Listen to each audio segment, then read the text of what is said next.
तपाईहरुलाई स्वागत छ मेरो सानो एउटा मिठो छोटो ब्लगमा। अनि हामी अहिले हाल रहेछौँ यहाँ बासखोली।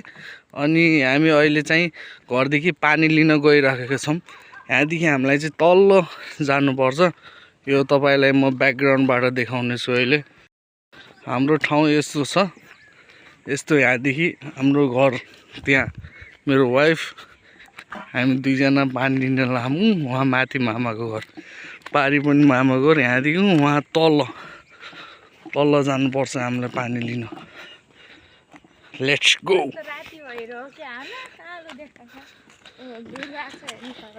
कहाँ? ए मामाको गोरु।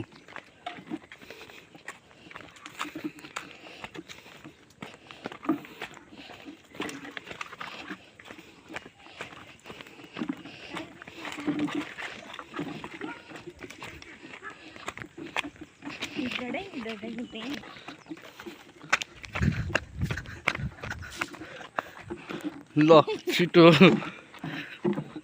यस्तो छ बाटो हाम्रो यहाँदेखि वहाँसम्मको।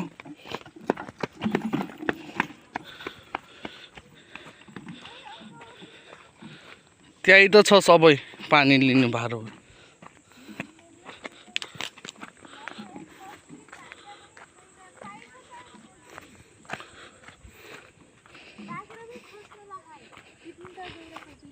के अहिले खजुरी छोडिदिउँ, एकछिन पानी ल्याउँ, त्यसरी उ गरौँ लाग्यो।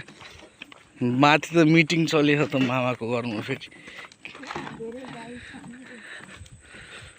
यस्तो छ हाम्रो ठाउँ। अनि यहाँ हामी पानी लिन आयौँ। वहाँ माथिदेखि यहाँ हामी अहिले यहाँ जाँदैछौँ। अगाडि छ धारा। यहाँदेखि अब जानुपर्छ। हामीलाई हल्का अगाडि छ, अब आउनु लाग्छ। ल गाइस, हाम्रो अब बुढीको कथा पनि सुनिदिउँ अब। ल भन नि त, के छ तिम्रो कथा?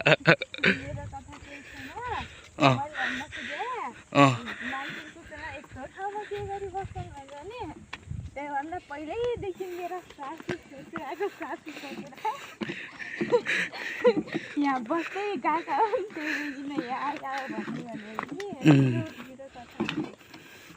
यस्तो कहानी भन्ने मान्छे कहाँ थियो अहिलेसम्म?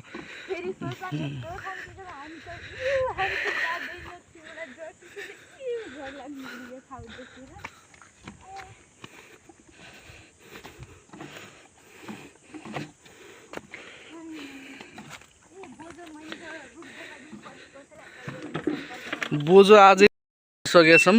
पानी अहिले चाहिँ पानी भर्दैछ नि। अनि हाम्रो पछपछि नै हामी पानी भर्दै थियौँ उताबाट। यिनीहरू अब आफ्नो घर जान लाग्थ्यो। यिनी यिनी गोरुहरू गाईहरू सब आछन् आफ्नो उसमा दिउँसो।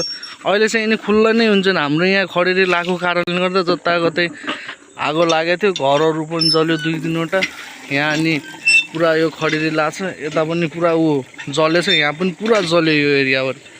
अनि अब यिनी चाहिँ आफै जान्छन् आफ्नो वहाँ गोठसम्म।